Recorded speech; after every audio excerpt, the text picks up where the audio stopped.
Good morning. Good morning. Happy Tuesday. I about said Monday. If that gives you any indication of how things are going, it's been a crazy couple days, all in good ways. Been launching several campaigns for clients and making sure that they are ready to start Q2. Um, uh, well, obviously Q2 doesn't start till April, but getting all the pre-planning in place, working with some clients on some fabulous new websites, which I'm super excited about, and we'll hopefully give them a shout out once everything is done. So many exciting things, y'all. So one thing I wanted to talk about, because we are constantly being asked, is which metrics matter as far as social media, because there are so many of them. And if you log in, if you use any third-party software, or if you just go into any of the platforms, you will be inundated with just various numbers. And so many of our clients really struggle to understand, okay, which metrics are the most important to drive their business. And this is something that we could go on for hours on this, and I will not bore you to tears with that. What I would say is we're going to touch today on Facebook metrics, and this is most certainly not a comprehensive overview. This is a quick hits of metrics to pay attention to track, and to understand the terminology of. If you want a handy guide to some of these terms, so that way you're not scribbling down all the terms, in the link in the description of the event, there is a link to a free Facebook definitions guide. Again, this is most certainly not a comprehensive list. If you are an advanced advertiser, as you go down this list, you'll be like, man, there's a lot of things missing. This is more geared towards business owners who want to understand what their social media managers are telling them, or business owners who are managing their own social media. So let's dive right into this. And with any form of numbers, especially in social media, there's, as I like to break them, there's two categories. Your vanity metrics, which are the ones you want, but these are not the ones that are really driving your business. You need them, but they're not the ones that are going to be like, man, this, they're your vanity metrics. Then you have your actual conversion driving metrics, your audience building metrics. And those are the ones that you will see the return on your investment in your bottom line. Okay. And so again, those two types of metrics. And now I'm not going to say you can have one without the other, that you need to have both. But from a business perspective, understanding that one is more of a vanity metric and one is a business driving metric makes a lot of difference. So we're going to just kind of hop in. And again, this is definitely not a comprehensive overview, but personally, my favorite metric for success is engagement. This is a number of times that someone took time out of their day to take an action on your post, whether it's clicking a link, whether it's sharing a post, whether it's making a reaction or leaving a comment. This means that somebody really wanted to take the time out of their day. And that, again, I keep coming back to that. When people take the time out of their day to do that, that means something with your content resonated with them. And looking at your engagement metrics will give you really, really good insight into understanding which content you need to continue putting out there. Now, obviously, if you overwhelm people with one type of content, your engagement will go down. You have to have a mixture. But engagement, to me, is one of your most important metrics. I would rather have high engagement with a smaller group of people, a smaller page, than to have low engagement with a super high number of followers and page fans or group members. And the reason for that, when you don't have high engagement, it can look like to audience members, to potential audience members, to potential customers, like, man, their audience really isn't that involved. Okay? Now, reach is the number of people that your content was seen by on Facebook. And again, today we're only going to touch on Facebook. We're going to do different sections on the different platforms. But Facebook is when we get usually the most questions on, so we're going to start there. Again, reach is the number of people your content was seen by on Facebook. And this can be paid or organic. And a lot of times the numbers will come to you combined. And so you need to dive in, which is paid, which is organic. And there's not one is better than the other. Again, I'm going to leverage on paid social within your overall organic schedule. Impressions. So this is the number of times that your posts were seen. So this means if you have one post that was seen multiple times with one user. Okay. What this means is this helps you check the virality, however you say it, different sides of Mississippi, of your post. So the more impressions you have is good. That means people are seeing your post, and then they are seeing it again. Then they're seeing it again. And they're choosing to see it again, or that friends and colleagues are sharing it. So again, impressions is important. Do not get me wrong. But and reach it. We want to see that we understand how all the metrics work together. So then. Now, for our organic metric, page likes, follows, or group members, if you're judging a group. This is a number of people liked or follow your brand on Facebook. This is a organic metric, but it's also important to watch this to ensure that it is continuing to trend positively. What that means is that you are gaining anyone who's a Facebook page over any Facebook page, especially once you over a certain number, you will lose page likes. It's just a fact of doing business.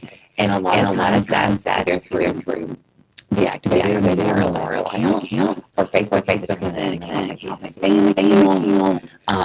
things like that versus losing page like follows because of your content. Always that though, and look how when you lose page like, especially if you lose a lot on one day or over a period of time, go and check your content. Because this could mean that your content did not resonate with people. In fact, it could mean something in your content did not speak to your audience, and you really need to find that. You need to determine, is that content that you continue doing? Are you trying to whittle down your audience, or did you put something out intentionally that adversely affected your audience? Now, obviously, video is so important. So video engagement is very similar to great post engagement. It's very important to help you ascertain how successful your video content is. So you want your engagement numbers to be high. Now, video retention. This is super important for the video.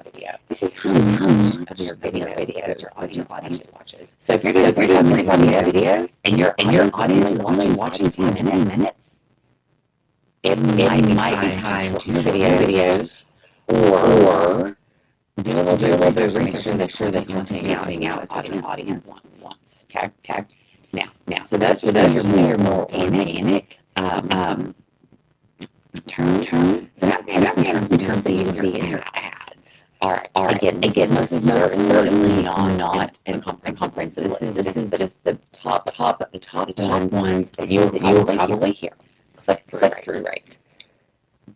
Also known as CTR. This is the percentage of people that can see your ad and click through to your landing page. The average click-through Facebook ads in all industries is around 0.99 to 1%. Some industries are significantly higher, some industries are significantly lower. And I'll be honest with you, COVID has really shifted the click-through rates. So it's a little bit of a moving target right now, but just typically and historically across the board, the average click-through rate CTR for Facebook ads across all industries has been 0.9%.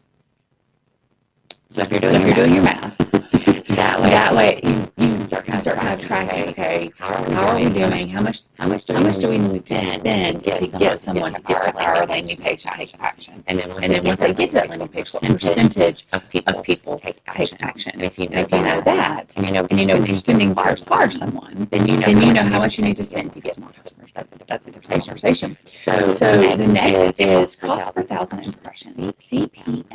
This is one way of being charged for Facebook ads. So cost per thousand impressions is a helpful indicator of how efficient your ads are. I am not a huge proponent of doing any ads on a impressions basis. Now, when you start up an ad account, or if an ad account has not been seasoned, you have to do it cost per impressions.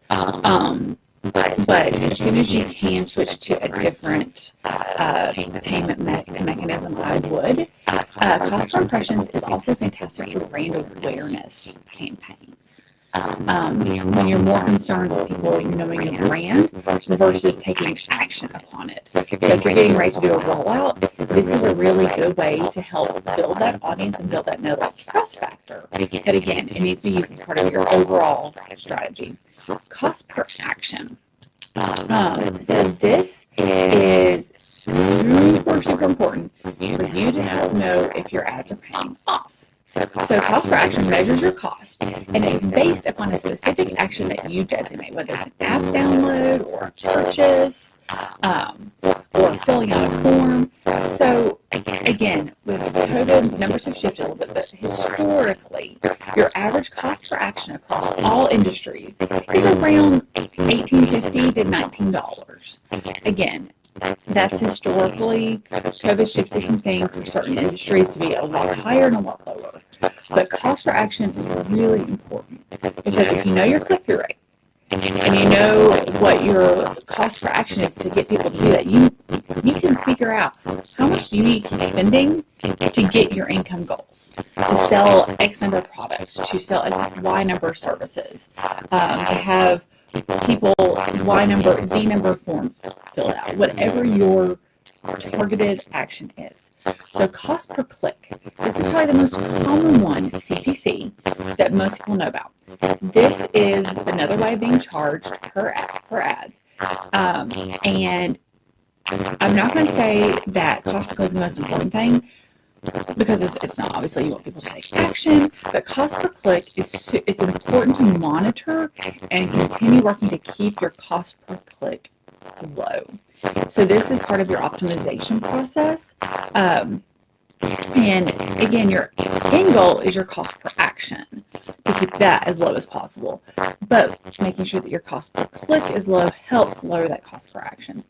All right, ad frequency. So if you're watching a replay, feel free to comment during the replay, but comment if you have ever, how many times have you seen one ad so many times that you just want, it's annoying. Ad frequency is the average number of times that people, your audience, sees a specific ad. So you want people to see it multiple times, and there's a delicate balance between multiple times and annoying people. So prior to COVID, a best practice was you really didn't want people to see your same ad more than twice a week. Now people are spending more time on platform, and so that shifted a little bit. But again, you want your audience to see your ad multiple times, to see your face multiple times, or your business brand, depending on how you are organized. But you don't want to have that all they see is you, because that means that your ad frequency is going to be really bad. So this is a reason that we always recommend doing a variety of copy, doing a variety of images for your creative.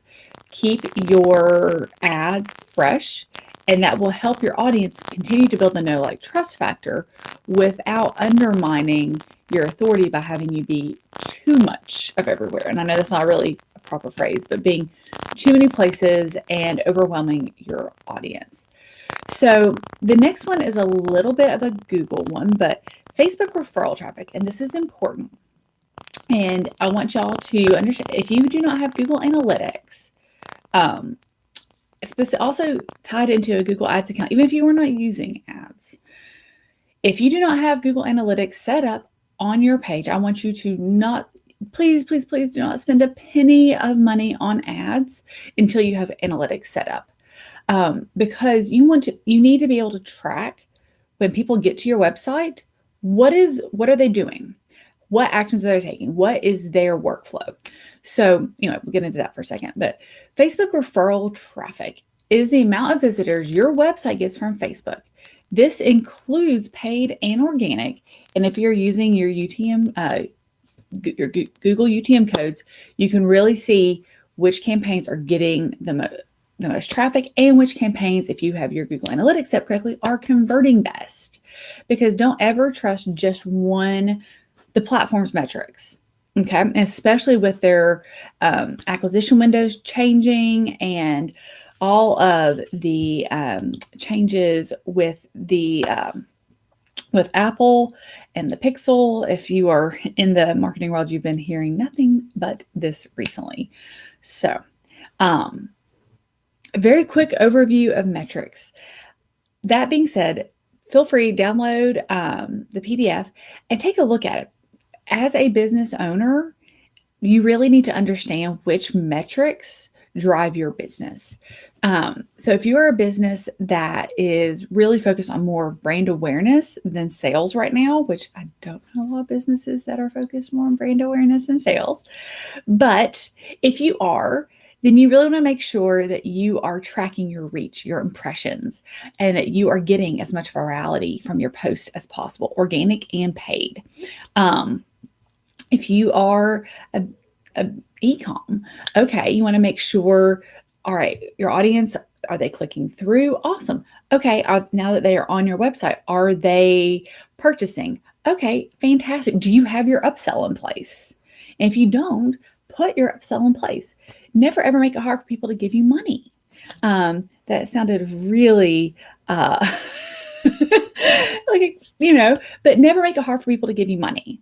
So make sure before you spend a penny on your ads, have your Google Analytics in place, have all of your various accounts all tied together so they are speaking. And that way you can really see when people come into your funnel. And I hate to use that term because that's such an overused term right now. But when people come into your funnel, that you know where they came from, what drew them in, what actions they are going to take once they are on your website, or if they're filling out a form, or whatever the action may be.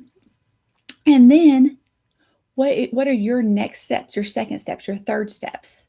Because if you don't have all of that pulled together, anything that you do on social is going to be just throwing darts at a wall, hoping something sticks.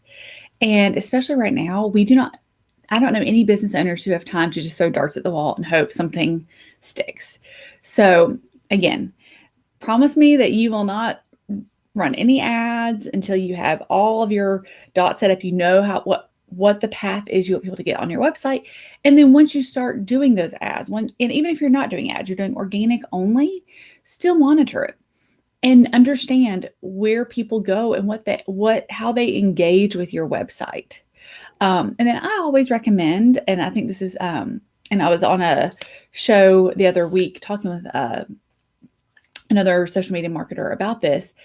Make sure, when you're in Google, you can go in and you can see what terms people actually searched to get to your website, because this will help you also make sure that your copy, and copy is marketing term for your written content, that your copy speaks to the words people are using to find your site, because people may not be looking up your services under what you call them. So rambled a little bit, but I hope everybody has a fantastic start to your day. And if you are starting your day with us, thank you so much for starting it with us. We appreciate you being here. If you have not already, take a moment and hop on over to Facebook and join our free Facebook group, Practical Marketing for Business Owners.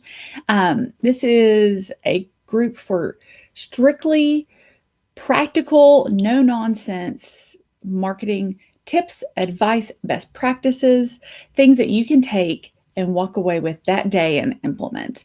I think we've all had so much fluff that sometimes it's nice just to have one actionable step a day. So feel free to comment below if you're taking any action from today's video. Also, don't forget your handy guide Facebook definitions is in the link in the description. So I look forward to seeing y'all tomorrow. Have a wonderful day, and